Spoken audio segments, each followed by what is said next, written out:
మరుగుతున్న నూనెలో ఒక మనిషిని విసిరితే అతను కాలిపోకుండా ఉంటే ఊహించుకోండి. అపోస్తలుడైన యోహానుతో సరిగ్గా ఇదే చేయడానికి ప్రయత్నించారు.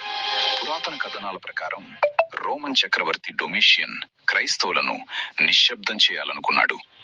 అప్పుడు రోమ్లో ఒక క్రూరమైన మరణశిక్షను ఆదేశించాడు. జాన్ను మరుగుతున్న నూనెతో నిండిన ఒక పెద్ద కాగులో వేయడం. తక్షణ మరణాన్ని ఆశిస్తూ జనసమూహం గుమిగూడింది. నూనె మరుగుతోంది. వేడి ప్రాణాంతకం. జోవాన్ లోపలికి విసిరివేయబడ్డాడు. కానీ అసాధ్యమైనది ఏదో జరిగింది. నూనె అతని చర్మాన్ని కాల్చలేదు. అతను కేవలం అక్కడే ఉన్నాడు, సజీవంగా. అరుపులు లేకుండా, గాయాలు లేకుండా. ప్రజలు షాక్ అయ్యారు. దీని తరువాత చక్రవర్తి అతన్ని పత్మోస్ ద్వీపానికి బహిష్కరించాలని నిర్ణయించుకున్నాడని అంటారు.